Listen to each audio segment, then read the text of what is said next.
Okay.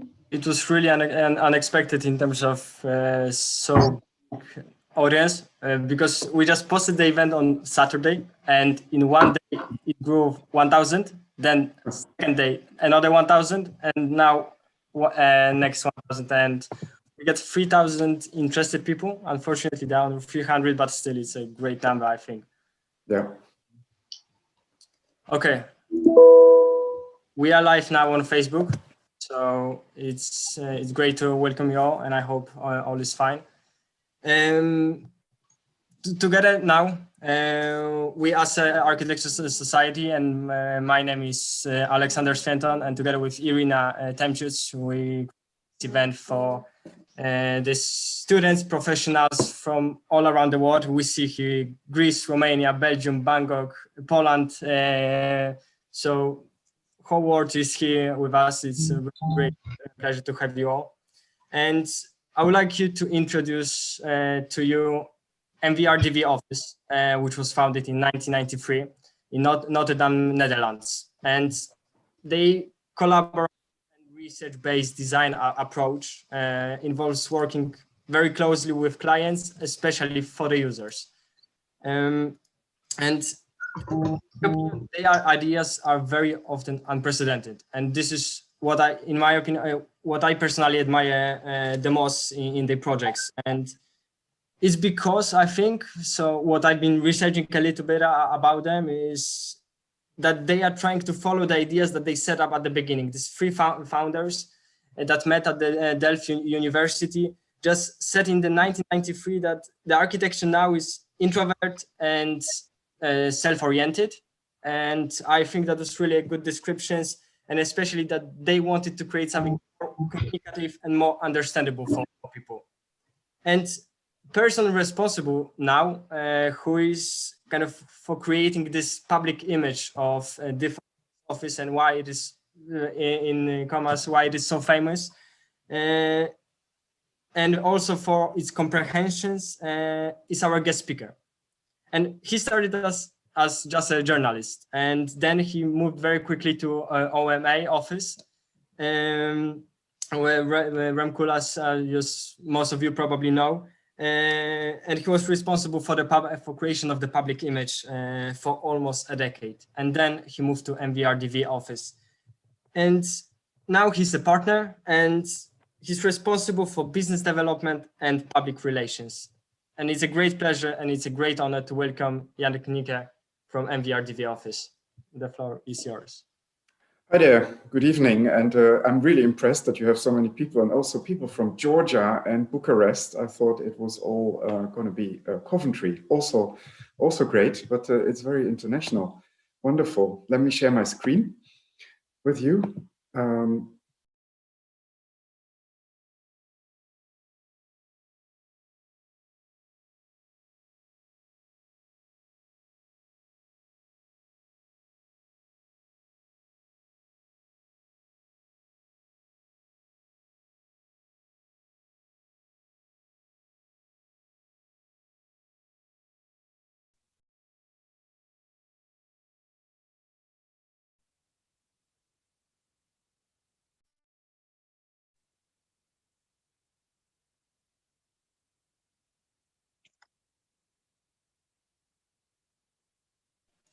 Jan, are you here?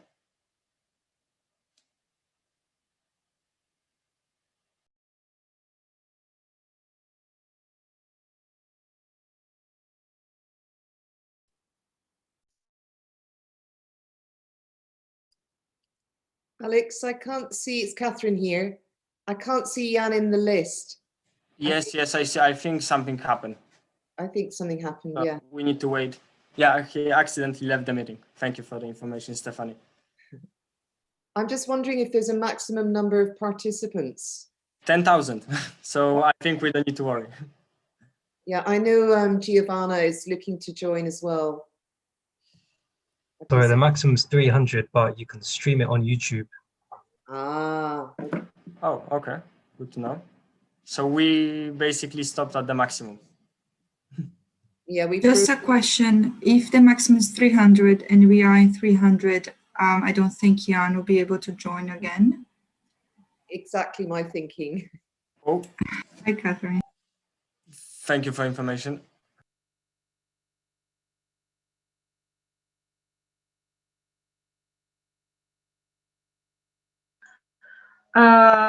Well, it happened that I don't know.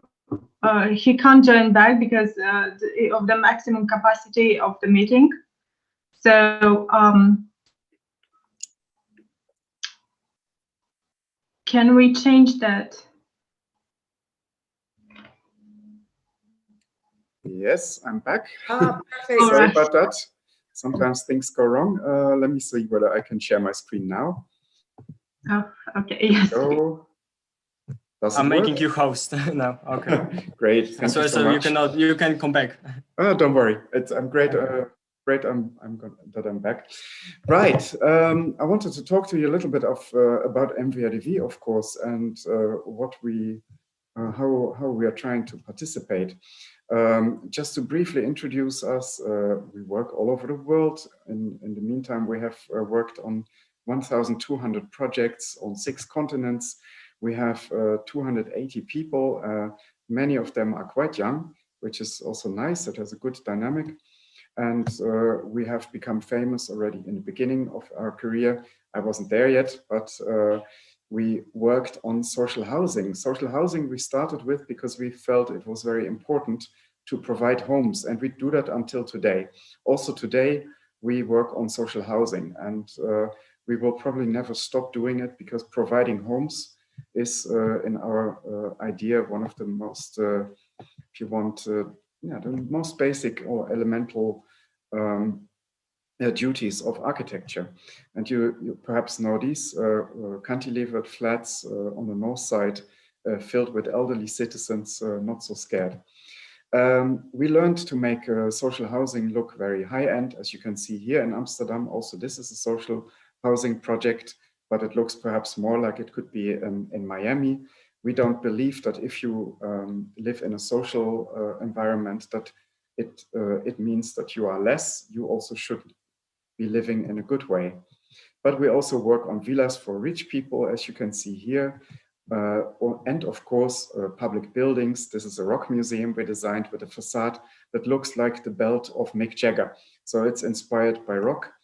And also here, this is one of the projects we're doing currently, is the renovation of the Pyramida in Albania, the national monument, if you want.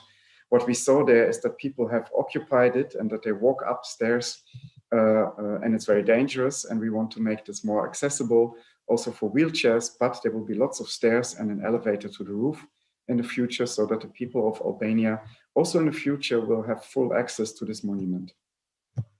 In terms of scale, we work on every scale from a vase to an entire city or landscape. And here, for example, we have a structure plan for a city in the Netherlands called Almere, where we have made different master plans for different lifestyles so that the demography of this place changes, which is quite homogenic now. So it's not a real city, but in the future it will be a real city because we tweak the offer, if you want. In Britain, we're finally building something new again to help Oxford Street overcome the COVID pandemic. It's quite dire there. We will be building this mountain at Marble Arch, and I hope yeah, somewhere in this summer you can go there and visit it and climb the mountain and look over the roofs of London.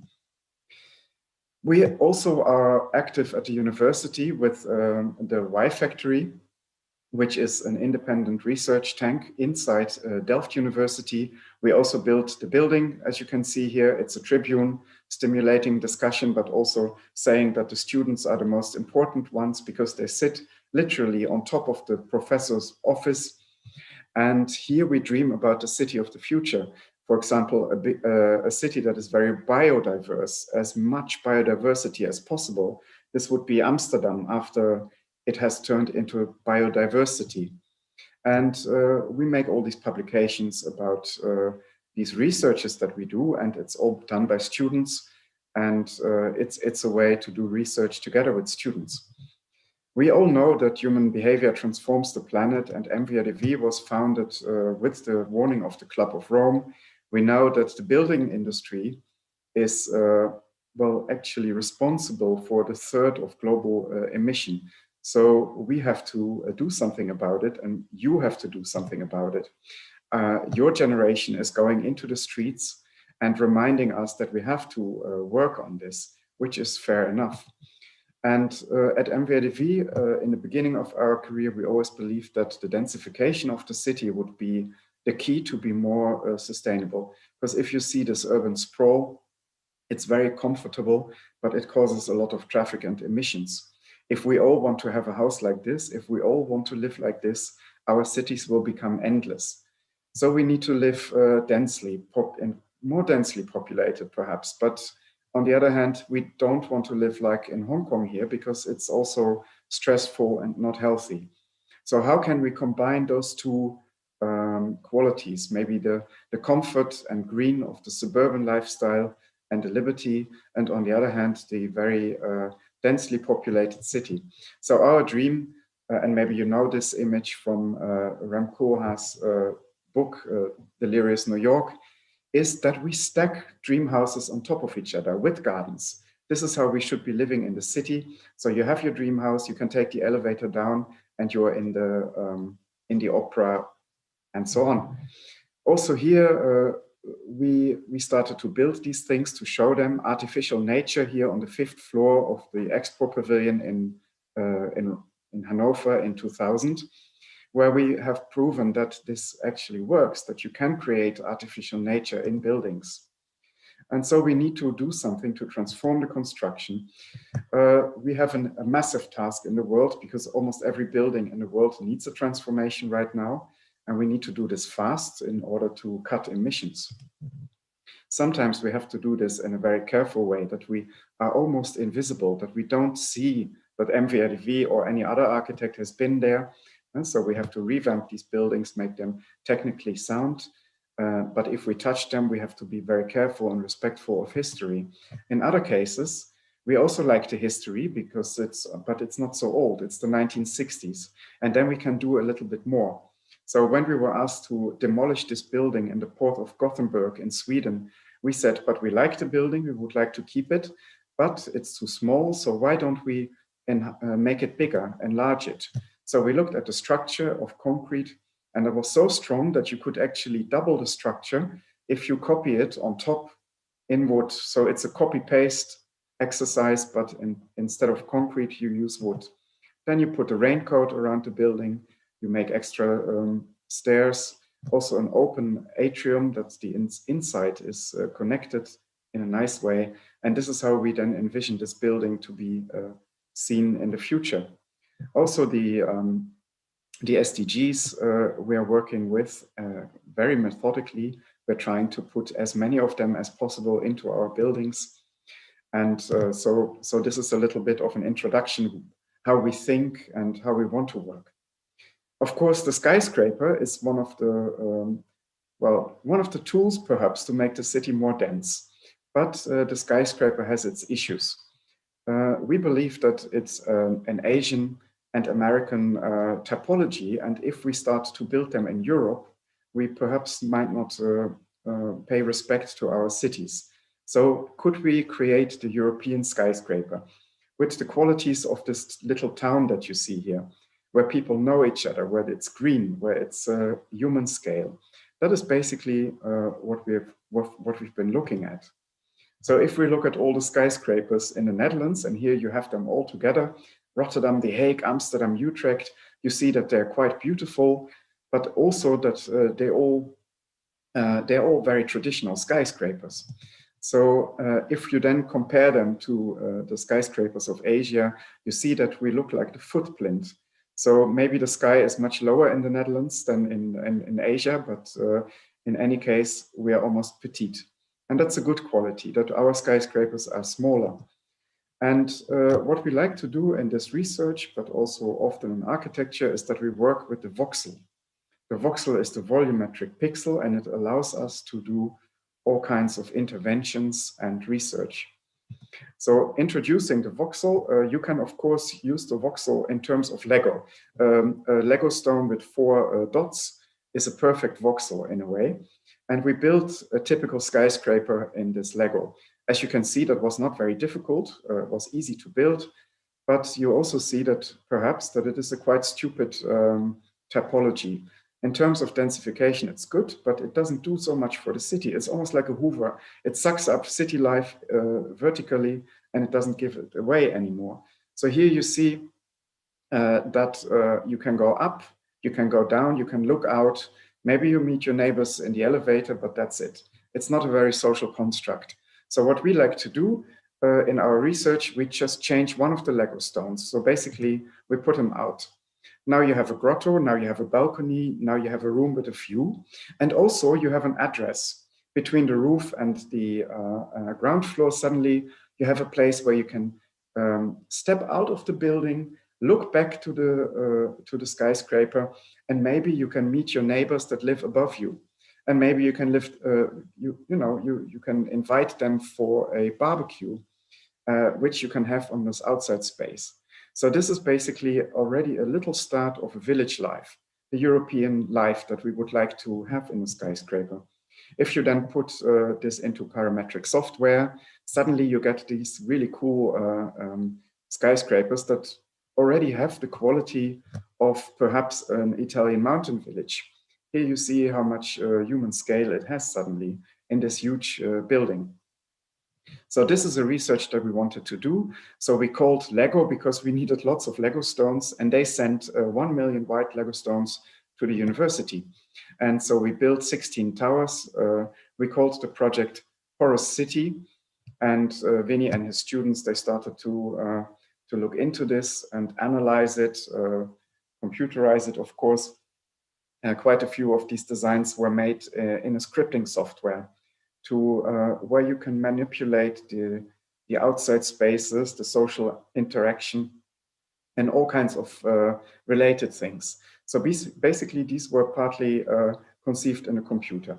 So that was very nice. They have now moved to the Centre Pompidou in Paris, where you could hopefully see them after the COVID pandemic. And then we weren't done yet. So we continued the research. We made 350 more European towers in all kinds of series. And we built them again. So Lego sent us another 1 million Lego stones. They're still at the university in Delft. And as you can see, some of these towers, they really look like what architecture offices produce. Others are, of course, outrageous and impossible. But it's a wonderful collection. And then, of course, there is the question, can you do something in practice with this theory? So the students started to make these scripted skyscrapers. And then suddenly we were asked to enter a competition in Amsterdam in one of the last open spaces of Amsterdam's central business district. And because it's very expensive to build there and we wanted to do something really special, we used the same scripting software that was also used for at the university. And what you see here is 80 different options for the same tower. It's a complex of 3 different towers. And for each of the 3 towers, we made 80 different varieties. We fed the scripting software parameters in terms of outdoor space, views, the shadow, daylight, acoustics, the sequence of rooms, the amount of facade panels. That was extremely important because we needed, you see the design is very, well, remarkable, and that is usually something that is very expensive. So how could we rationalize and optimize this building in terms of construction technique? And also we wanted to have not too many window types. That was partly aesthetical, but partly also, again, how to make it possible to actually realize this building. And then you see in red really bad options, in yellow you see mediocre ones, and in green you see really good compromises between all these parameters. So the dark greens are the best compromises. In the end, we took 3 of the dark green towers, put them together in the scripting software, and this is then basically the result. And here you see on the outside of the block, it has a glass facade that reflects the office buildings that are around. And in the inside of the block, you have a more human scale that looks a little bit like the tower that we built in Lego. perhaps even more organic. And sometimes you need to talk about money, but this is really not expensive to build. As you can see, we are building it for 1,750 euros per square meter, which is amazing. If you look at the architecture, you see here, there's going to be a public walkway around the central tower. You go with the stairs 5 floors up. There's a lot of plants. Pete Audorf, the landscape architect of the High Line in New York, made the landscape design. And the lower floor will be, of course, some shops. There will be a museum, bars and restaurants. And then we will have 5 floors of offices for a tech company. And then on top, there will be apartments. So this entire building is going to be like a small city in itself, a real mixed use. But the most important thing for us is that you have this lifestyle, this suburban lifestyle, overlooking Amsterdam, that you can get to know your neighbors, not only from your own tower, but also from the tower on the other side. So that is the dream. And funnily enough, this dream is going to be realized without changes to the initial concept design. We actually are realizing this together with Edge Technologies. And here you see already the glass facade, which looks really like an office building, but on the inside also the more organic human scale facades are popping up. So it's really nice. We're trying to do this a lot, also perhaps in more rational towers like you see here in Rotterdam. And in China, everything is bigger, even the slabs. So we have tried this. Sadly, that is not going to happen. But you see, we're trying to bring this kind of life to skyscrapers everywhere we go. And then the question is, can you do it even in a province town in Germany? I'm not sure whether we have anybody from Germany here, but this is in the utmost north. It's a small city, and they asked us to do something. They invited us for a competition, and we were scared that we would be too wild for them with our ideas about the porous tower and the European tower. So instead of sending in just one tower, we sent in a scale of towers, so they could decide themselves. The city, together with the people of Kiel, could decide for themselves whether they make a normal tower, a remarkable tower, or an iconic tower. So they had a lot of choice. Then we designed them also a facade based on some creative companies that would stay on the site. So they all get their own Kiel facade, a nautical facade basically. And also here we said, okay, the facades of the buildings, you can have 25% special, 50% special, 75% special, or you can go for the full Monty. And then in the end, they didn't even need to ask the citizens, because they all wanted to have the most radical volume, the most radical design. And this is really nice, because if we would have sent only this in, they would have probably been too scared. But now they saw that there is choice, and that maybe also the alternative was not so interesting. So we won the competition with this, and we're now starting to build this cool Kiel, we called. But here still, the architect is deciding what is happening. And the question to us was, can the architect also step back and allow people to really build their dream house? Because in suburbia, you have the chance to build your own house often. You have the bedroom where you like it, the amount of bathrooms and all these things. Is it possible to do this also in a collective housing project? So here we started Eco City, which involves students again. So we have 17 architects who are students, and we have 17 very different clients. They needed to be very radical. We have a client like Marilyn Manson, you can see, one of the ladies from Wisteria Lane, a Desperate Housewife. The guy from The Big Lebowski is in there. Somebody who likes not roller skates, we say that roller coasters. So David Lynch is there.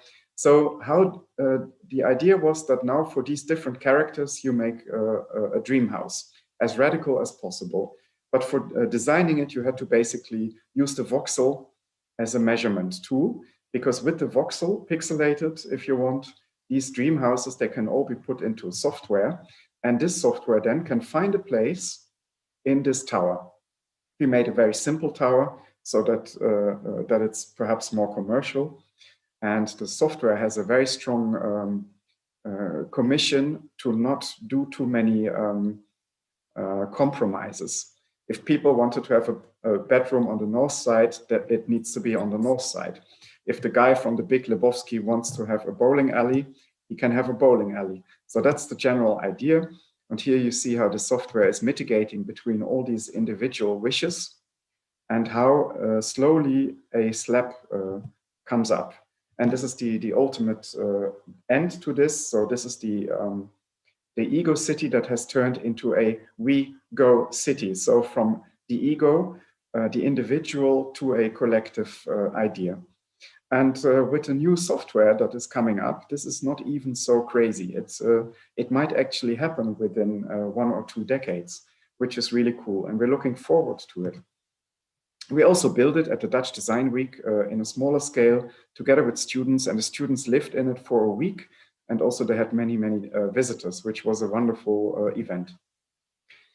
And to make this even bigger, to go from a house or from a dream house to collective housing, we can also go one step further into urban planning. We have the Space Finder, which is a software that we are developing now together with the city of Rotterdam. And here you see, for example, the envelope constraints that the city is imposing on architects and developers or anybody who wants to build something.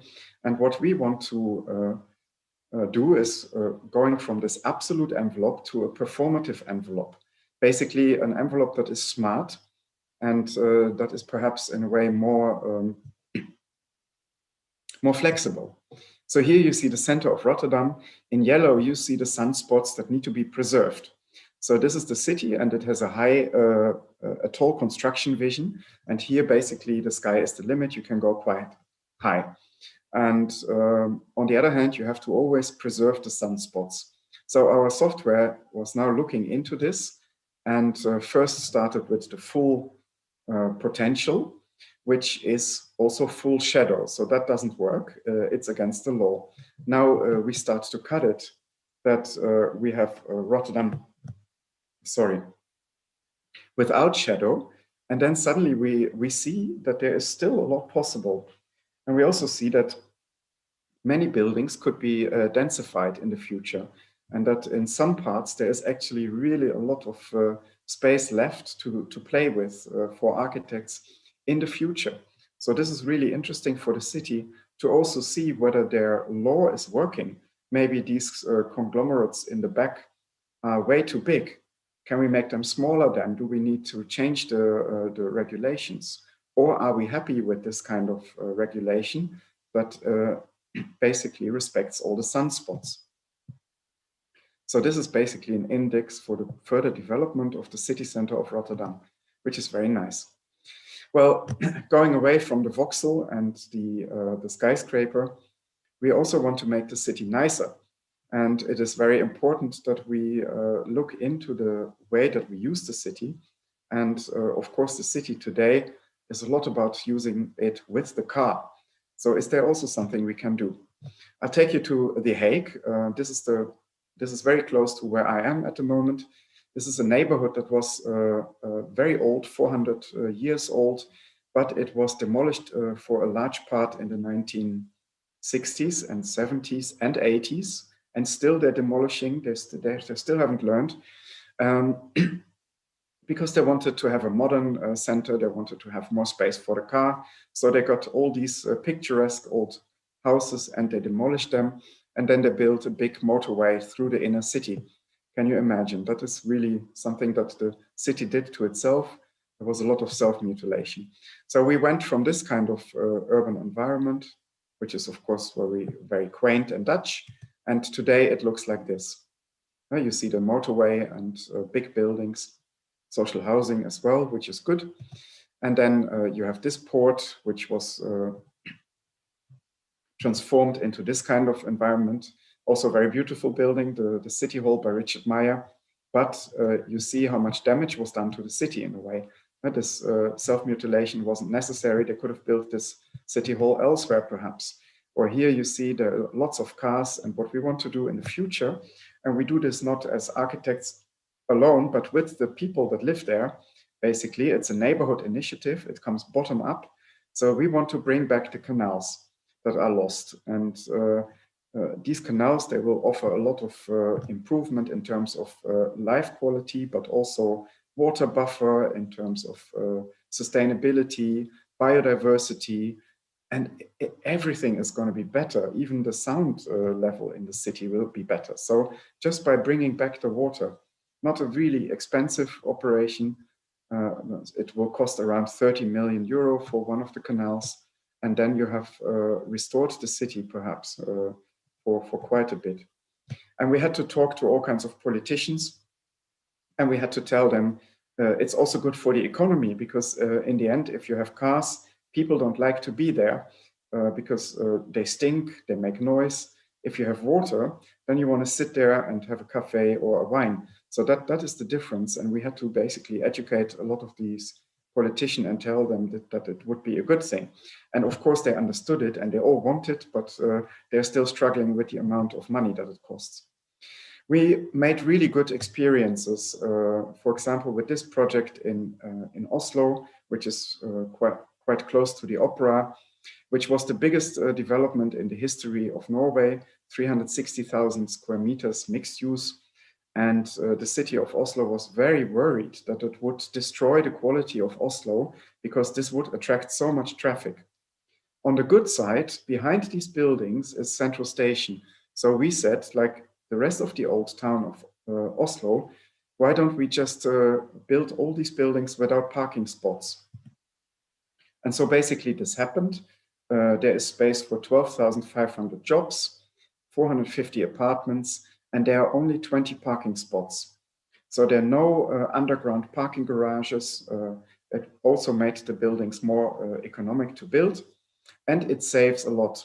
So on the other side, you see not bullet points, but minus. So we have minus 6,250 car journeys a day, minus 110,000 kilometers driven in the city a day, minus 3,210 tons of CO2 a year, and so on. So basically, the entire city is nicer because we did not put any parking spots in this location, which is right next to Central Station in Oslo. And this is wonderful. What can happen if you take the car out? So here I take you to the city center of Seoul in Korea. You see here an inner city highway, which is going over the infrastructure of the rails. It's about 1 kilometer long. And you see everything is concrete. So what we did here in very fast pace, only half a year, it took, we turned this motorway into a park bridge. The mayor of Seoul wanted to have something that was like the skyline in New York, but not like the skyline, a bit more like Seoul. So we made him this barcode of plants that grow there, and it's a botanical garden. You can sit on the pots and you can enjoy the green, and it works very well. It has lots of visitors, actually way too many visitors. Sometimes it looks like this. So you have almost traffic jams of people. And this means something also in terms of economy. Basically, it means that the buildings left and right of this park, they're worth more. And that is amazing, no? Because usually they would tell you in urban planning that if you take the car out, you lose your customers, the shops, they will lose value and so on. But in the Brown building, there is a shopping center. And because there are now 1 million people a month walking past, this shopping center is doing better and is actually worth more. So sometimes it really is good to turn the thinking around and enjoy maybe new insights about the city. And also here in Bordeaux, we have tried to do something new. It's a project we are doing on the other side of the river, and it's all about the intimate city. Bordeaux was very brave in the 1960s. They have built this city, the city of the future. They separated the cars and the pedestrians, And sadly, it doesn't work because if it's only pedestrians, it doesn't feel safe. So it's not a big success and it needs a lot of attention, even though it was very brave. And what they asked us to do is build the city of the future again on the other side of the river. But this time they said, you have to reinvent the medieval city. The medieval city is quirky, it's intimate, it has one color, and it's full of surprises, but it's also human scale. So here on the other side, they gave us a site. They had already started to build, but it was not a success, but because it didn't turn into a lively urban area, it turned mostly into sleeping area. People would sleep there and stay there in the weekends, but there was very little life, as you can see. So they gave us this site, 2 train stations that were disused, and a barracks from the time of Napoleon. And this is Winnie starting the project, not like a god imposing plans on the site, but with a bicycle, going there, talking to the people, and they were talking to him. And we had lots of events to discuss this with the people. You looked at the poor guy in front, he's sleeping, but they talked to us about what they wanted and how they liked the city. And so then we started to make the plan. And the first thing is that we didn't want to have a tabula rasa, but we wanted to preserve everything that is on the site. So any wall would be declared holy and you couldn't remove them. And we wanted to keep also the structure because people knew the structure. So why start over if you already have the structure? So we fill in the existing, and we fill also in all the open spaces in order to have this intimate city. Then we add a lot of shared space, like in the center of Rome. Everybody has the same right, pedestrians, bicycles, and cars. And then we have some space devoted only to pedestrians. And also we have shared space around the buildings where people can actually claim a little bit of space and start a business or make a garden. So this is then how we went further. First, we went up 100-meter extrusion. And again, now here with parametric software, we cut it down. First, that all the housing would have daylight, and then even a little bit further that every ground floor apartment, shop, or whatever would have at least 2 hours of sun in the winter. And then suddenly you end up with this very, how do you say, perhaps organic landscape on the roofs. So it looks a little bit like an old city, but then maybe on steroids or perhaps more modern. So we adapted a little bit more to the context. Then we say it shouldn't be built by one architect, but by 126, so that it is diverse and rich. And then we started to communicate it. And here you see how it was once. This is the current stage, and this is how it will be filled in the future. Again, how it used to be, how it is now, and what the future can bring for this building. Now, we won the competition with this. We got a commission to do it. And then there was one big problem, UNESCO, because the city of Bordeaux is protected as a World Heritage Site. And the mayor said, I don't want to see it. So we went basically to UNESCO with 2 options. One was totally invisible, and the other one was very visible. And to our great surprise, UNESCO said, this is fantastic. It looks like the old city. You see lots of spires and roofs, and it will make you kind of curious to go and visit also the other side of the city. So they said yes, and then we were allowed to start construction. Before we did it, we made an art piece, which we showed in the city so that you can experience already how it will be in the future. We also started to design the urban area. So also here we wanted to have a botanical garden, lots of different plants, very green neighborhood. And then construction started, and the total time it will last 10 years before it's done. We started by designing one building that shows all the facade materials that are allowed. This is the Maison du Projet, and it shows that you have a rich diversity, but not in color. It will all be a bit beige, a bit like the old city in Bordeaux. And now lots of architects have started to work. This is already realized by now, and you see the roofscapes. They need to be filled. They cannot cut them away for economical reasons. They have to absolutely fill them. 45% of everything is going to be affordable housing. So it's also a really good project in terms of keeping the city diverse. You see it already here in this weird shape. You cannot just make identical apartments because you have all these shapes. So it means that you have an apartment underneath the roof, and maybe that's good for students or young couples, whereas maybe on the bottom, it's on the ground floor, it's better to have big apartments for families with children. So also here, the people will mix and the demography will be hopefully very interesting. And there's a lot of creativity coming. This is actually a swimming pool, and we made an exception. These architects were allowed to remove the old walls, but they keep them as an outline so that you can look into the building, into the swimming pool. And this is one of ours. It looks like a football landed in it. And the site is also alive. From the first day, there was gastronomy and events. It's very beautiful. If you ever be in Bordeaux, you should go and visit it. You can do that already now. And then we started construction. And here you see a small working class neighborhood across the project. And you see how our buildings are quite imposing, but on the other hand, they also fit in a way. And here you see them on the other side of the river. And this is my son being totally not happy that he has to go and see a construction site. But this is one of the biggest plots that you can see. The glass will be a restaurant overlooking the city. And here you see these very strange, organically shaped streets coming up. And here, this is by other architects, also a very beautiful project.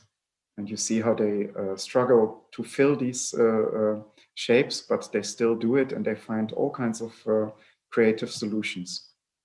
Well, I'm going to talk to you a little bit about preservation. That's, of course, also very important, but it's maybe not so philosophical. I just wanted to show you a very nice project that we worked on, which brings me to PC Hoofdstraat, a street in Amsterdam, which used to be always a very upmarket street, but residential. Still, after the war, it was a residential street. And then, in a way, now it's a mix between residential use and also the most expensive shopping streets in the Netherlands. We only have one Prada store, we only have one Gucci, and they're in this street. We apparently, in Holland, we only need one of these stores. Amsterdam has built lots of new museums and invested, and that had a lot of tourism as a result. And Chinese tourists, for example, they need to have a Louis Vuitton store if they go to Europe. Otherwise, the holiday is not good.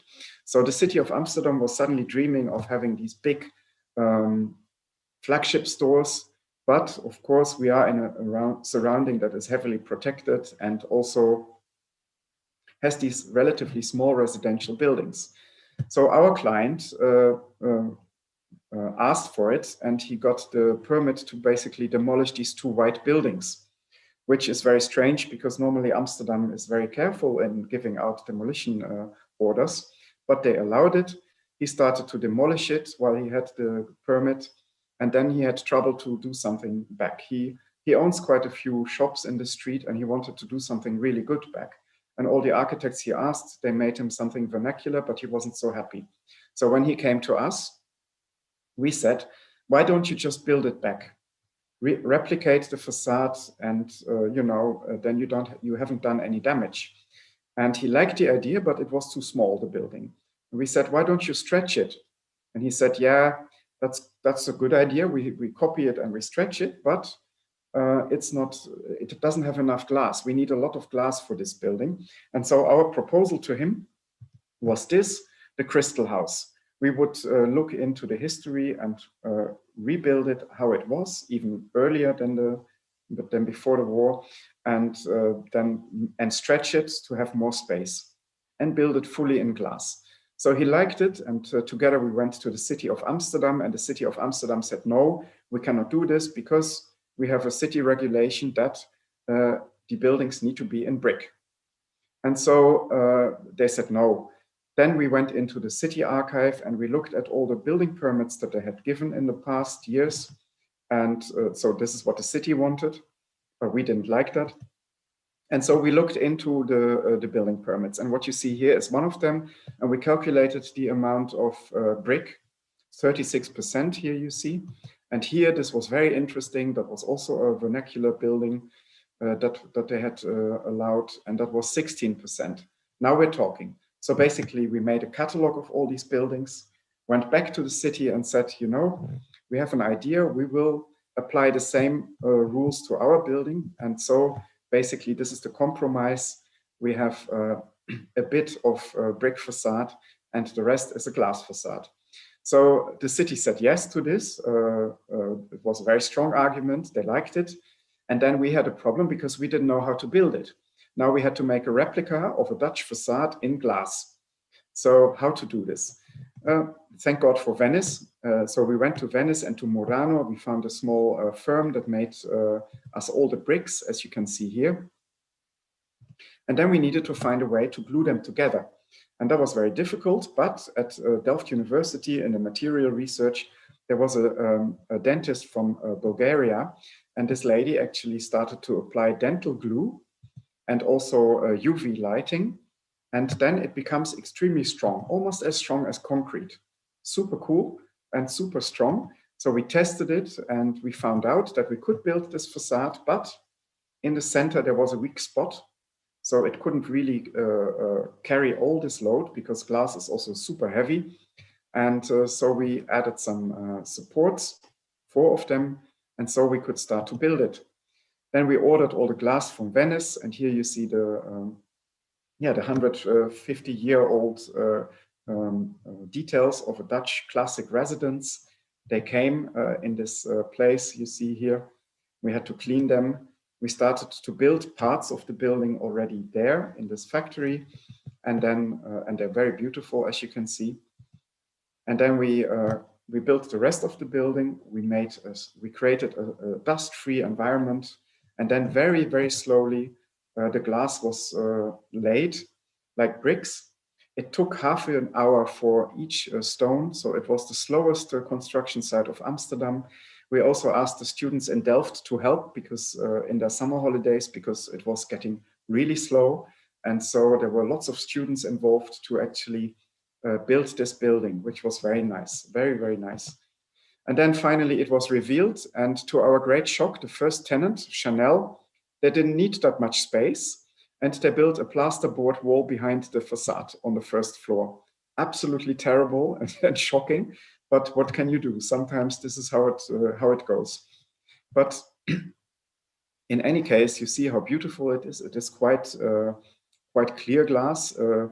It is green, of course, because it's very massive, but not as green as other glasses. So here you see how beautiful it looks at night. During day, many people go there and they can't believe it and they need to touch it. So Chanel needed to clean the facade a lot. Here you see people just going for it, looking at it, can't believe what's going on. And you also see how well it fits into the street. So we didn't destroy the street with a new or vernacular building in a way. The top is a copy of the building, how it used to be. And the lower part is actually perhaps a more modern translation of this building, but it still respects both the wish to have a flagship store, and it also respects in a way the historical surroundings. And then we have a happy ending because Hermès moved in and they needed a lot of space. So they removed the plasterboard and now you can see it fully. So if you go to Amsterdam, wear something expensive and try to go into this because they don't let anybody in there. You need to be kind of looking like an Hermès client and then you can go and see it and it's a really nice experience.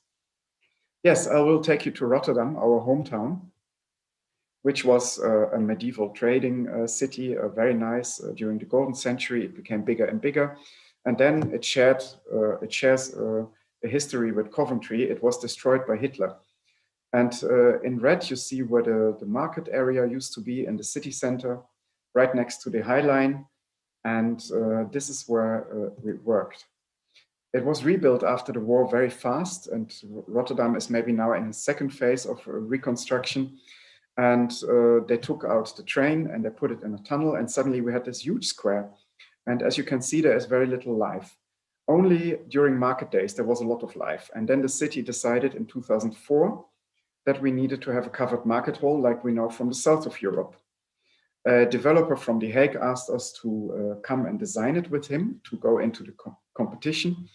And we said, well, we don't have market halls in the Netherlands, so why don't we fly to Barcelona and find out from the professionals how it works. What we first learned is that you can make food look fantastic.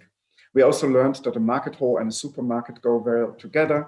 We learned that if you close the market, you close the neighborhood. So our market hall needed to be open much longer. And we also learned that we are Dutch people and we wanted to be, organized. We didn't like the low ceiling. We didn't like all the mess. We wanted this market hall to be cozy, but also have a very high ceiling that we don't feel claustrophobic.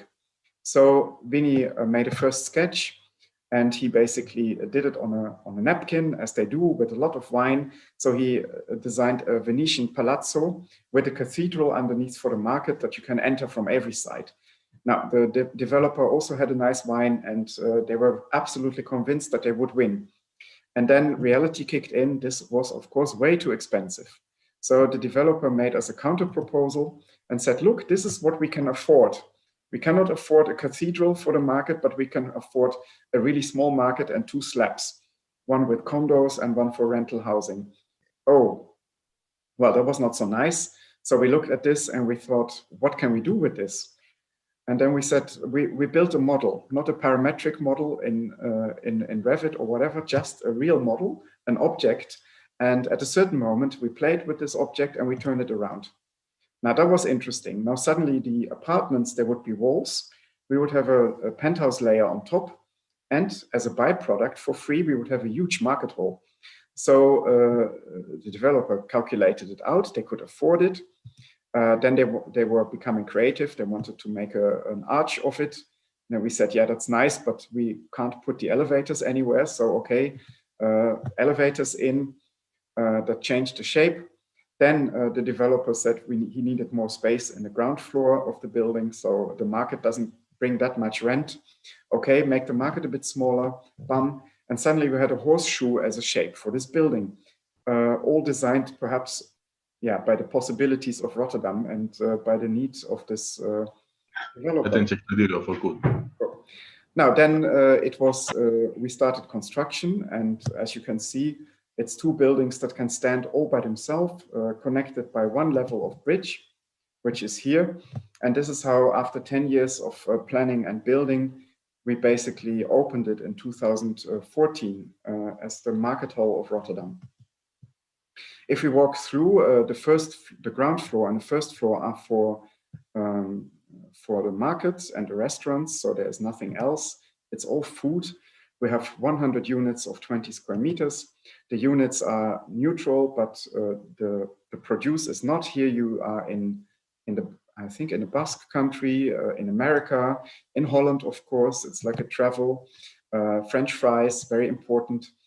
In the 2 wings, we have restaurants, lots of very hip restaurants that can also stay longer open than the market because they have also an opening to the outside. Yeah, and this is how the interior looks. It's very nice. We won the competition with the print on the outside, lots of strawberries, but then the developer said that he wanted natural stone, marble perhaps, and we said no, it's a working class city. Maybe we use a different stone, a bit more butch, a bit more Rotterdam. And what we then did is we used the same stone that is on the street, the pavement of Rotterdam. It's a very beautiful granite. In that sense, the market hall would be almost like a fold in the city. And this is how we indeed also realized it. And what it also does, this more neutral exterior is a wonderful frame for the very colorful print inside. So you see the art piece much better. We needed to have an art piece. There was a competition between lots of artists, and this is in the end the winner, which is called Cornucopia.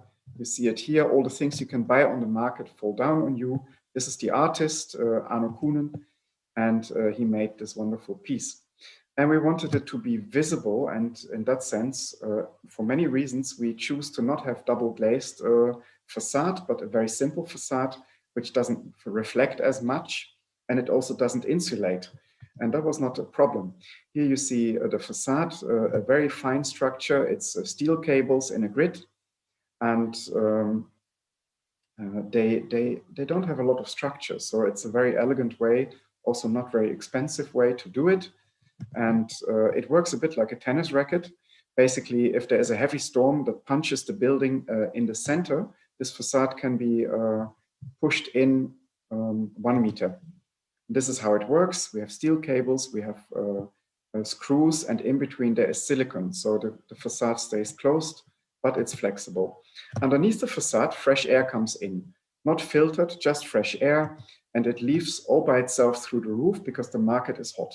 In this way, we only have natural ventilation. We don't have heating. We don't have air conditioning. And downstairs is the secret of Market Hall, if you want, the deliveries. So if you live above a market at 4 o'clock in the night, the people will actually come with the goods. And now in Market Hall, this happens without any noise in the basement. We also have a supermarket because we believed that not many people would come and visit the market, so we needed this place to have more visitors. And the supermarket is the only one who can approach with a lorry, and they have a special elevator, but they only do it during office hours. Then we have a huge parking garage, which serves the entire city center, and it makes it possible that all these 1,200 parking spots were removed from the surrounding of the Market Hall. And we have an inverted pyramid with escalators. You come in -4, you already see the daylight. You can look up, you see the art piece. You go up in the history of Rotterdam. This is a museum where the things that were found during the excavation of the parking garage are exhibited. Also here, no air conditioning. They are changed a lot, and it's an official museum. Then you see here on top in the arch, we have 128 apartments. 6 cores. Per core, we have 4 apartments. They all have, of course, windows to the outside and balconies, but 2 of these 4 apartments also have windows to the Market Hall. So here you see the outside, and here you see the dream. You would open the window, you would lower the bucket with €2, and you would collect the fish. Sadly, for insurance reasons, that was not possible, but you can see it. It's triple glass. You cannot hear the market, but you cannot smell it. But you can see it. It's like a silent movie. It's very pretty. The apartments, they were free to furbish by the people who bought them. So they were delivered without interior walls if they wanted to, so they could realize their own dream. And the further you go up, the more the wall inclines. Half of the apartments is social housing, and this is one of the social flats. It's almost on the top, and they are like in an inverted attic looking down. And then, of course, we have 1 layer of penthouse apartments on top, very light, very big apartments. Here's Nicole with her dog. And you see, if you walk up the stairs into the penthouse, you have, you see into the Market Hall. You also have a patio that brings light into your flat because the flats are quite deep.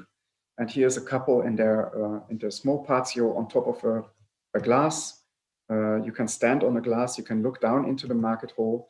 For PR reasons, we use the baby to show that it's not scary and that it's perfectly safe. And well, this is how we made Market Hall.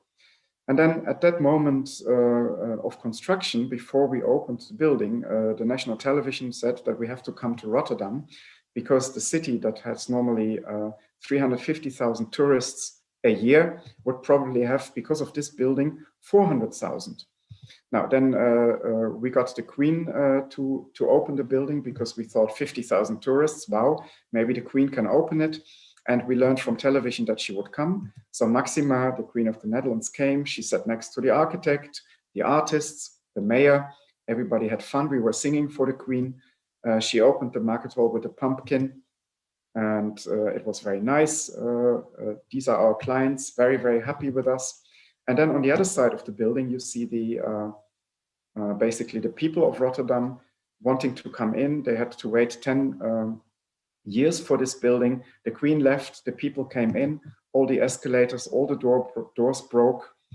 And then we had an enormous amount of press, 800 articles, and that led to having 8 million visitors a year. Of course, last year, there was a little bit less. Market Hall is still open in COVID times, but yeah, we're extremely happy. And it meant also that Rotterdam didn't have 400,000 visitors a year, but basically 4 million a year, because half of the people that visit the hall are from Rotterdam, the others are tourists. And maybe a few of you have also already visited this. And that's nice because Rotterdam needed it. We were the cradle of right-wing politicians. We were a city with the big drug problems. We were the city with the youngest football hooligans in Europe. And this is a real picture, not a joke. And now suddenly there was good news coming out of Rotterdam. People saw that 25 years of urban transformation had an effect. And all these newspapers wrote about Rotterdam as a place that you should basically visit. And even Jamie Oliver likes it. He has a restaurant in Market Hall. And yeah, lots of selfies, we collect them all. And this is also sustainable, that people actually like your building and that your building might not be replaced after 40 years, but that it is here to last. So in a way, love is also a very sustainable thing. I have I have spoken too long, I think. My time is over, right, Irina? I have one more project. You can talk. Don't worry. I can talk, cool. I'll keep it short. Very important project also for Rotterdam is to transform the art depot. We have a very nice art museum, which was founded by the port barons, the rich people from the port. And here you see its most meaningful art piece, the most famous one, the Tower of Babel. Anyway, for architects, super cool. On the other side, you see the museum director in a summer rain when his archive was filling up with water. He always had to call the fire brigade to help him. So that was not a good thing. And the city gave him basically enough money to bring this municipal art collection into safety outside of the city. And he didn't like the idea. He basically wanted to keep this collection in the city and also available to everybody. Because there was a problem with this museum, and that many museums share this. There are 151,000 art pieces in the collection, and in the museum, they can only ever show 4%. So what you see here is the only Rothko in the Netherlands, and for many years, it wasn't visible. 96% of the collection was in the depot. And what he wanted to do, have a depot that is open, that we could see all the collection, everything. So he got extra money in and organized a competition, and we were invited to participate. So we have a part of a museum park. The museum park in Rotterdam was designed by Rem Koolhaas and Yves Brunier, a very important architectural piece. And now suddenly we were supposed to put a building inside there. Very difficult. First, this is the site. We have to save some space for the bicycle path and the way to Kunsthal, the building by Koolhaas. So this was the remainder of the site. And we needed to put 15,000 square meters on it. A really big building. Not so nice, of course. So we had a great idea. Why don't we build a table with a sculpture garden on top? So you lift the art into the safety. Even if the Netherlands ever drown and flood, the art would be safe. It's also a nice symbolic gesture. Sadly, the budget was way too low. We couldn't afford this. Actually, at a certain moment, we would be disqualified in this competition if we would be above budget. Anything we designed, we had to send to a cost consultant. Cost consultant sent it back, said, no, it's too expensive. So that was really bad.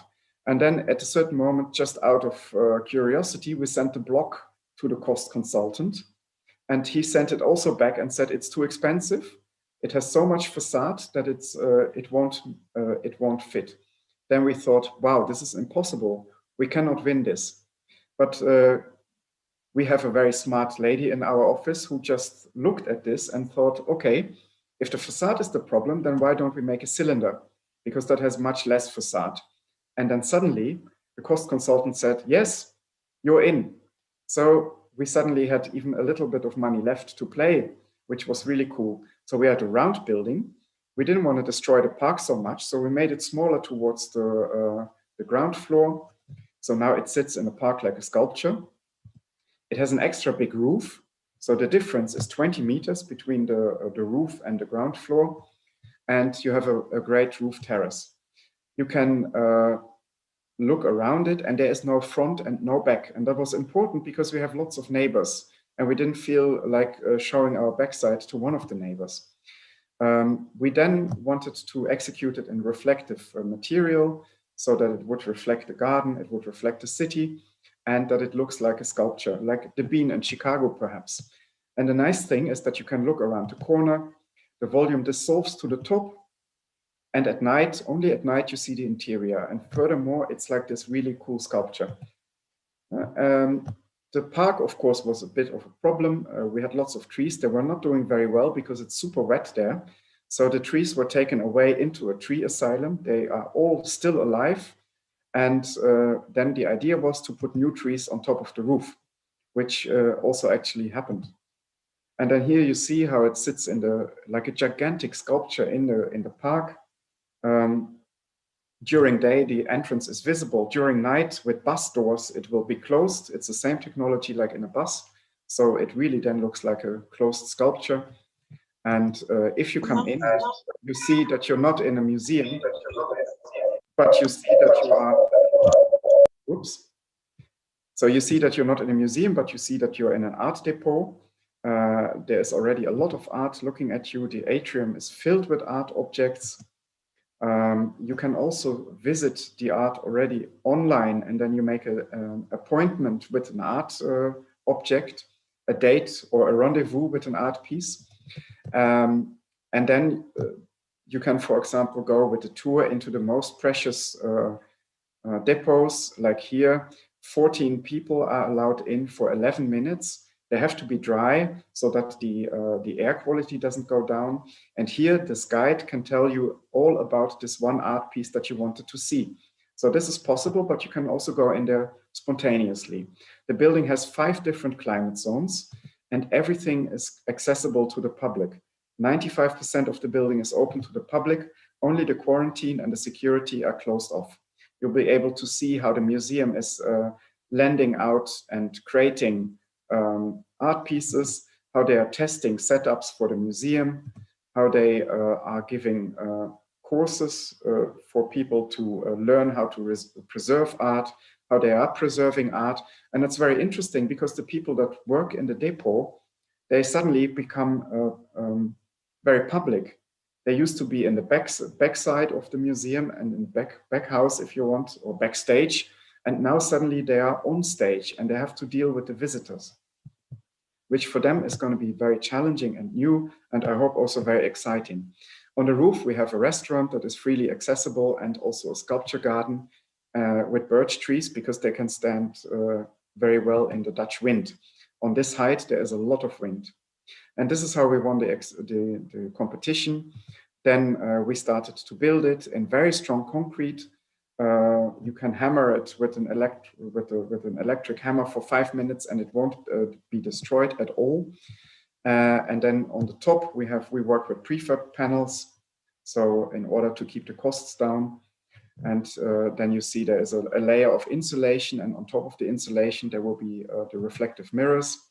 And this was a really cool moment when we saw the sun coming up on the wrong side. So basically, instead of in the east, you look west and then you still see the sun coming up. And this is what you can now experience in Rotterdam. Recently, we completed it technically. We gave it to the museum. Look, the building is done. And now the museum needs to wait half a year for the air conditioning to work well. And then they need half a year to move in with the 150,000 art pieces. The roof is already green. Yeah, and this is how we built it and how it's actually going to be opened, hopefully in October, if all the art is inside. And that was the last slide. Thank you for your patience. And if you can stay in touch somehow with MVAV. In any case, I would have loved to be there live with you, and but I don't know. yeah, maybe we have time for questions, but we are over time. It was a pleasure. We can listen and listen. That's fascinating. I mean, finding out what's behind the science is usually really, really amazing. So thank you so much for this adventure, actually, because you help us to travel a little bit and to go to Netherlands, to see different cities, different contexts. That's amazing. Thank you so much for this experience. Well, thanks for having me, and it was a great pleasure. But if we could say, can we stay a little bit longer to answer questions? Yeah. So it's gonna begin the Q&A session for a while. So yes, please. All right. Should we start? Yes. Be more yeah, of course. If you don't mind, I would like to ask maybe the first questions just to get into the conversation mode. So you were presenting, numerous projects that each of them basically is radical in some way. That you push these boundaries, yeah, that were set, I don't know, or by politicians or by government or the authorities. And do you, I don't know, try to introduce something new, or do you try to encourage others to do something new, or maybe force them to do something new? Well, we don't do new things for the sake of doing new things, but we want to have really good solutions. We are kind of problem solvers. And if you combine this with our ambitions to be social, to be green, to be good on all these other things, we have a lot of ambitions that we want to put into these buildings. Then, yeah, you get these solutions. Like I showed with the depot, there was a real problem of the budget, of the location. There was a lot of protest against the building, and we had to put it all together into this design. And then suddenly you see that the design is quite unique because it addresses this all these different issues. Thank you. It was also kind of introduction to the questions from people, and maybe I think the first one comes from Master. We will select a few questions because I don't think we have the time permitted to answer to all of them. So yes, please, Alex. Yeah. So the first one, it is how to actually convince local authority, and especially in Asia, if you may relate any relevant examples, for the matter of radical design in buildings. Well, I think your storyline must be very, very clear, and it must be very convincing. And that is also, maybe you remember how I showed this little almost cartoon. We have a box, then it's a cylinder, then we make the top smaller, then we make the top, the bottom smaller, the top bigger, and so on. So we're trying all kinds of things to basically explain very complex things like architecture to our clients, to the city council, and so on, in a very, very simple way, almost childlike, so that they understand this kind of architecture and that they can support it. This is super important. I mean, a lot of your work as architects is to convince people that your design is the right one. And the better you do this, the more of your designs you will be able to realize. It starts already with if you build a private family's house, you also need to convince them that the living room that you designed for them is the best kind of living room for them. So maybe you have made a research into the way that they live. And then you say, your kids are always on the screens, so maybe we have this corner for them, and then for you we have this televisions, and that if you have these kind of arguments, then you actually are able to get a lot of support. It's really not rocket science. It's very simple in a way. It's very difficult to do it and to convince people, but the method as such, that you find good arguments, is not very difficult. Do you talk very often about money? In that case, I don't know if we can talk about this, but briefly. No, we hate to talk about money. Of course. But it's of course one of the parameters that is always there. And it's very important that it doesn't become the only parameter that you can deal with, because you still want to be green, you want to be social, you want to have remarkable architecture, and so on. So the money is in a way you have to max out the possible budget, work with it in a very good way.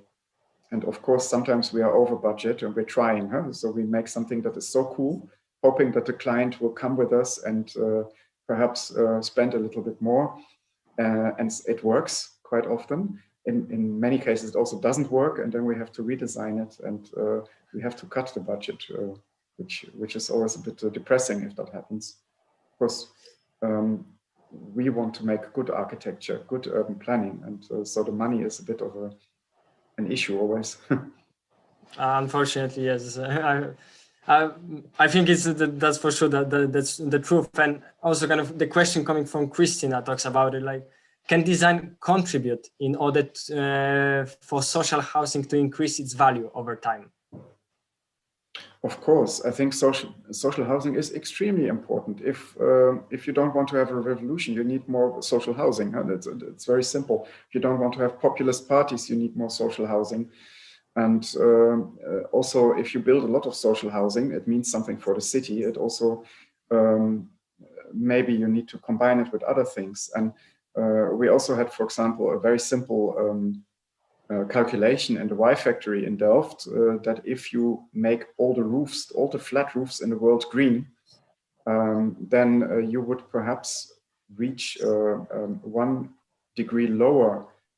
So that's a lot. That's almost half of what we need to do. So if you, with even one social housing project, you can participate in many good things. You can improve the society. You can improve the climate, and so on. So the more of these things you put together, the better basically your building will be for the planet.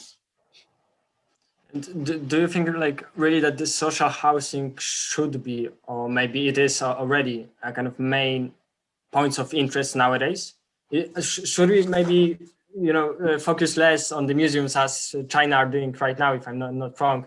As the president said a few years ago, that it's enough of the museums. We got storage to store art pieces. Now we need to focus on something different.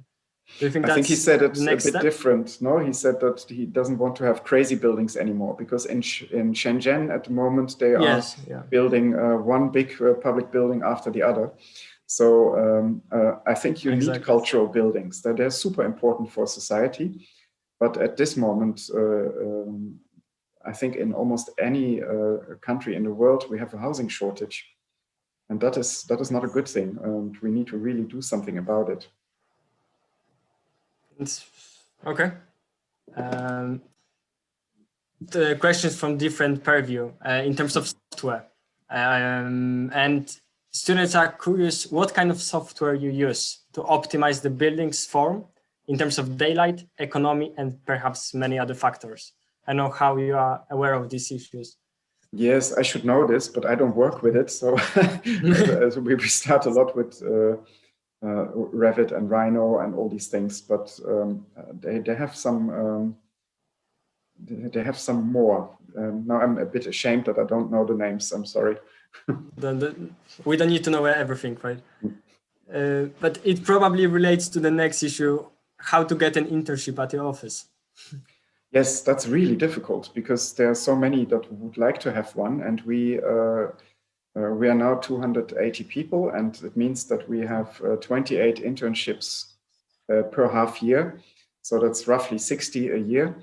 And the thing is that we have so many CVs landing with us that the HR people, they can basically look for the most creative minds that know all the computer programs. So we have really good interns.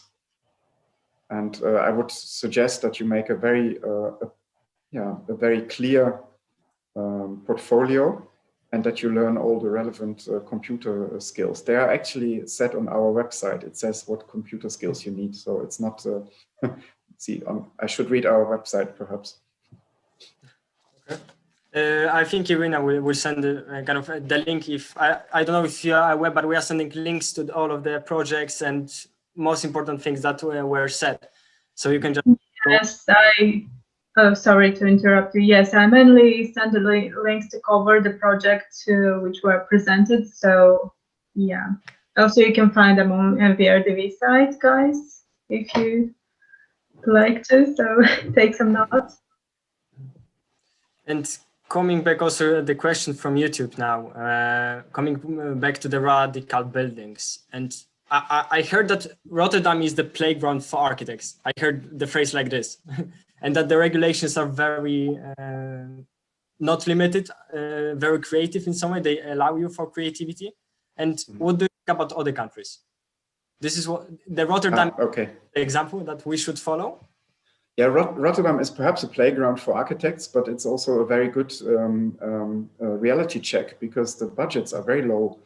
The city can make its own, in the Netherlands, the cities can make their own construction rules, but generally speaking, the construction costs are low. So you have to be creative and inventive with money.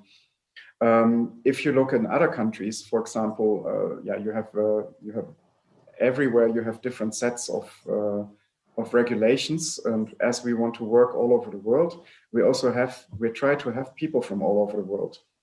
So that is also a way, for example, imagine that we would suddenly have a project in Georgia, we need to have a Georgian architect, so that that we somehow become experts in the local construction code.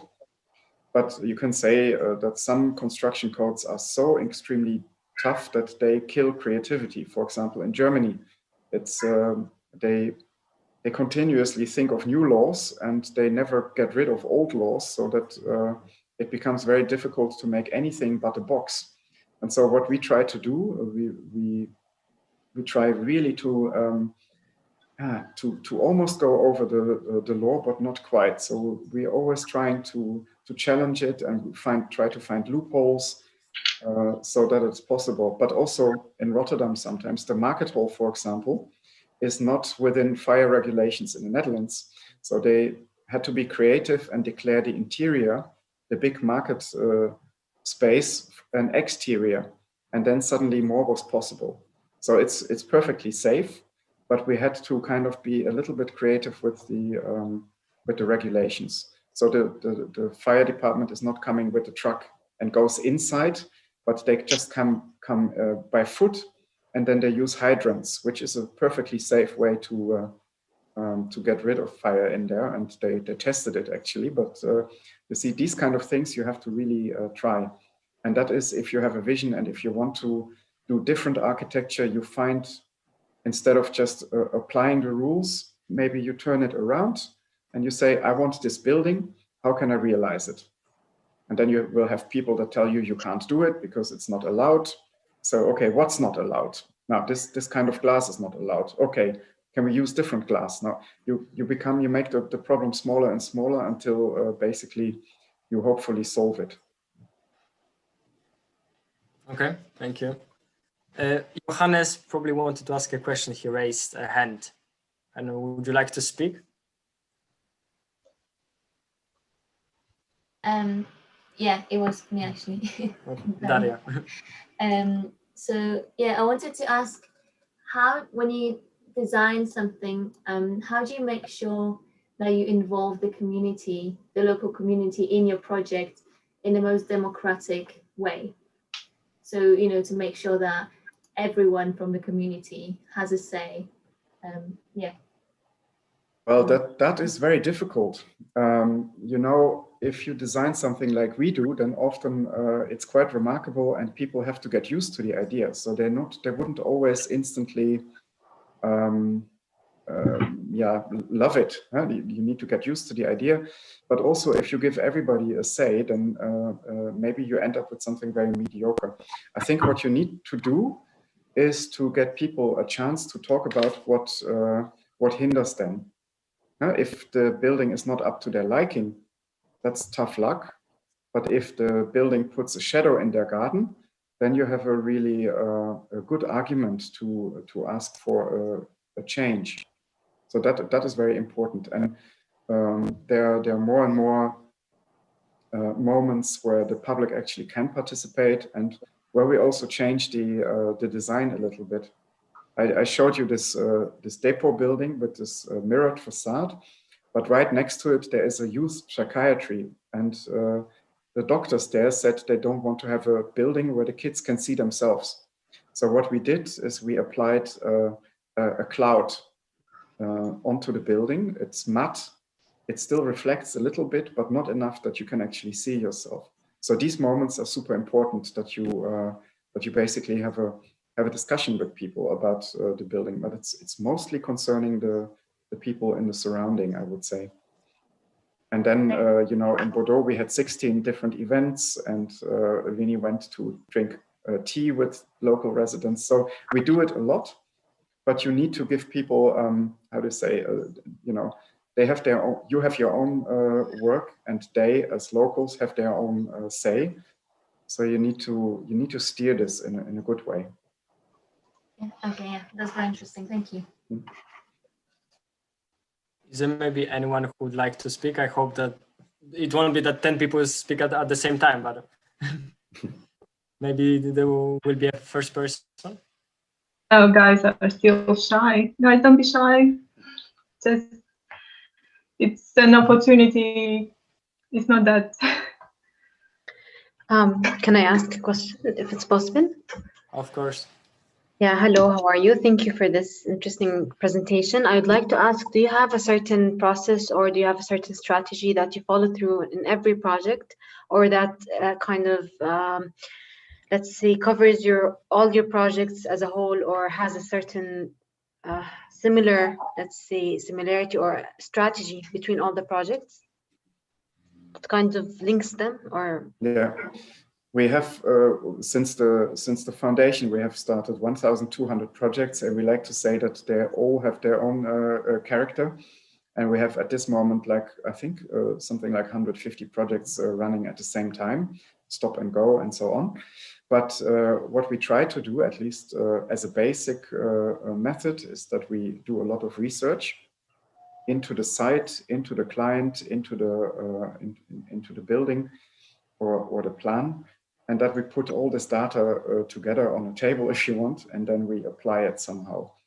So what we usually start to do with a project is that very simple, that we look at the square meters, and then we make a diagram with the square meters, and then we basically turn the square meters into spaces. And what we also like to do in this stage, for example, is to see whether there are smart ways to combine things. Well, once we have the boxes, the spaces, or the voxels, then we can start to design the building. And then it becomes very contextual, because in this moment the site comes in. And so we drop the square meters onto the site, and we want to be always very contextual. I think all our buildings are, even though they look very different than the rest of the neighborhood, in terms of urban planning, they are super contextual. The entrance is always at the right spot, the views and so on, what it does to the rest of the surrounding. And what's maybe interesting, we work quite soon already in design. So it starts from the beginning. Now, of course, a lot is on a computer, but we also like to print out A4, horizontal A4s, and then we put them on the wall with the different designs. It's always in chapters. And then the team comes together in front of this wall with the printouts, and they start to draw together with, for example, Winnie, Jakob, or Natalie, or other partners. They start to draw onto the paper. Then the papers are actually scanned, thrown away, and this is the method. And then they go to the next. They work. Then they put it all up on the wall again. And this is how already the booklet for the client starts to emerge. From day one, in these chapters, first the chapter of the site is super long, and I don't know, that could be 50 pages. They're all discussed. And then in the real book, it might become only half a page or so. But this is the way. We also like to work with lots and lots of options. So we try to go through a lot of research to see which one is the best.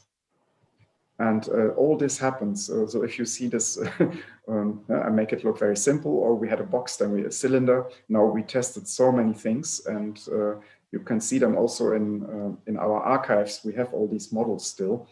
Often they're being built, but more and more they're also just done on the computer, especially in COVID times. Yeah, but this is something we really, really miss at the moment, that we cannot print out paper and have meetings in front of the walls.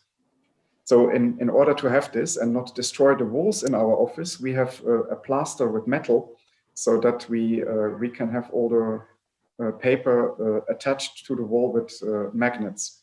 So it's a real method, and we apply it everywhere. But so in a way, it also says that architecture is a very social process. And if you would be one of the selected interns in our office, you would be part of a team, and you would also be expected to say something in these meetings. So the good idea doesn't necessarily come from the boss of the company. It could also come from the intern, because it's a teamwork. That is very important. We think that architecture is teamwork. That is very, very nice. Thank you so much. And I really hope to be an intern one day, because I really, really respect and love your work in architecture. Thank you. Probably one of the last questions from David. Yeah, I just have one question for you. I feel like through the past couple of years, architecture has been moving in a new direction, and everyone is admiring those crazy concepts. I just want to ask you, how do you envision architecture in the future? Like, what are the key points? Shall architecture start renewing its form and looking for a more playful form, or should these be only the iconic buildings? How do you see like architecture in, for example, the next 20 years? Well, we are, of course, maniacs, and we are radical, so that we don't believe that we should have boring buildings in the city. So we're trying to always make something meaningful and perhaps remarkable. But if you now, this is a style discussion almost. If you now look at what is our biggest challenge, is what I started with, that is to make sure that our industry, that your designs don't pollute the planet. So this is really number one priority for everybody. We should create architecture and urban planning that is not actually part of the problem, but it's part of the solution. So I hope that we will reform architecture so that buildings will actually clean the air, that the construction materials are circular, and we're trying very hard to do it, and it's super difficult, huh? But this is I think the big next step. And then Vinny at the Y Factory, he is dreaming about a faraway future where perhaps architecture could be made out of nanotechnology. So you would, if you leave your house, it disappears because everything is mobile. So you would have a building that is not a defined set of rooms, but it's moving spaces. So if you need an office for 50 people, it would just appear. And then if these 50 people want to go home, they can go home, and their apartments or houses would come around them. This is called Baba Papa from the 1970s cartoon show. Maybe you know it. It's like a Transformers kind of thing. And then if we look even further, then would it not be cool if Baba Papa would become Baba Mama, and all the architecture would be organic, and it would actually, we would live in trees that we tell how to grow. Now, we like to, be involved in plans for the next 5 years, but we are also liking to be involved in maybe in the next 500 or even 1,000 years. So we dream about the future. And if you dream about the future, maybe sometimes you get really cool ideas. Thank you so much. You're welcome. Thank you. I think that should be the end. I don't know if you would love to add anything, please feel free. No, thanks. Could I ask a question? Yeah. One last question, sure. Can you hear me? Yeah. Okay. Thank you for the great lecture. Let me start my video. Hi. Oh, okay. I didn't remember that background. I wanted to ask you, in terms of the scaling problem. So if a smaller office, for example, has shares the same vision according to your approach, what would you recommend? Because I listened to the lecture and you mentioned that some projects require 10 years of design and construction. So you include in these projects a lot of disciplines. I don't know, 20. I have no idea. So it's a thorough research in so many multidisciplinary levels. So how can a smaller office act? Well, when MVIDV was founded, the three very young architects, they didn't feel like executing the architecture. They only wanted to do the fun work in the beginning. So they found partners to work with. For example, a technical architect who was in his 50s, who had a lot of experience and who could basically translate their wild ideas into feasible buildings. So I think for a small firm, it's important to have many good friends with talents, friends with benefits even, so that you know that you can work with them, and that in that way you can almost act like a bigger firm. If you have all these specialties on the outside, then you don't have to put them into your firm. But so I think the key to this is good collaborations. Thank you. So this should, in your opinion, this should be kind of the approach how these offices should grow in some way. Well, it's one of the possibilities. If you start as a young architect, you have never built something, and maybe in that sense, it's good to have a collaboration with a more experienced architect where you can learn it. Okay, thank you. All right. Okay, maybe one more question, I think, sure, which is quite important, and it relates to the sustainability, vernacular materials. So what is your opinion on using vernacular materials or techniques like rammed earth in building for sustainability? Well, that's perfect. I mean, we see sustainability as a stream. You know, it's water and it flows in a certain direction. If you put a stone in, it goes left or right. So sustainability that can come with indeed vernacular materials like clay and straw. But it's very difficult to build a collective housing project with 500 apartments in a city area with this. So then we need perhaps wood instead of that. So that's also something very, very good to do. So basically, there is not one answer to be sustainable, but many different ones. And if you want to build something in these vernacular materials, perhaps natural materials, that's good. Do it. It's circular, and it's a perfect way to make architecture. The more, the better, I would say. And what's your opinion on this new European Bauhaus that is growing now? Any opinion? No, I don't know enough about it to voice an opinion about it. Sorry. I have some old Bauhaus here behind me. Okay. All right. Okay, thank you so much, Jan. Well, thank you, and thank you for all the questions. That's very nice, if there are actually questions, and they were really good ones. Yeah, and you said that you'd love to meet in person. However, we exceeded the number which is available in RIBA in London auditorium. Okay. We got 550 people all together in Zoom and YouTube. So fantastic. Thank you very much for organizing this. Super cool. It was our planning more kind of local event, but it turned out like with this amazing number, and yeah, it was inspirational, motivational, and educative. Thank you so much. Thank you again. Thank you very much. Hope to see you somewhere in Rio. Okay. Bye-bye. Have a great evening. Let's keep in touch, and who knows, when you're gonna visit Coventry and West Midlands at some point, we can be a good tour guide, let's say. Sure. And if anybody wants to become my friend on LinkedIn, on Facebook, I maxed out my allowance, but LinkedIn is still there. So don't be shy. Okay. Be careful for 500 people, right? Okay. Bye-bye. Thank you very much. Bye-bye.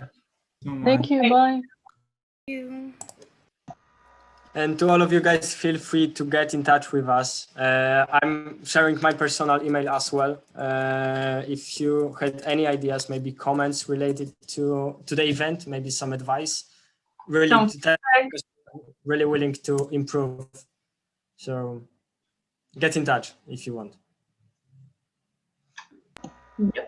Thank you so much. It was a great pleasure to have you, and we need to say that we have never had an event like this, so without you it would not take place. And we know the first is name, but the second audience I think matters also a huge number. So thank you so much.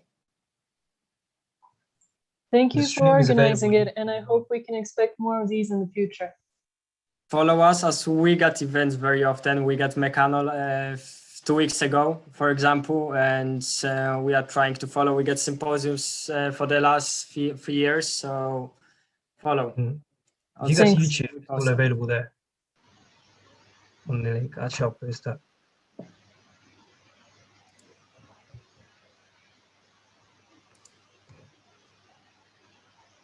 Yeah, so for the Instagram, it's @CoVUniArc. YouTube, you got it here, so it's all recorded as well, the event, so you can watch it afterwards if you want.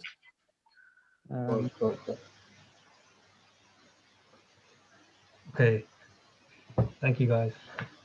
Thank you. Thank you for your time, guys. Thank you for joining us.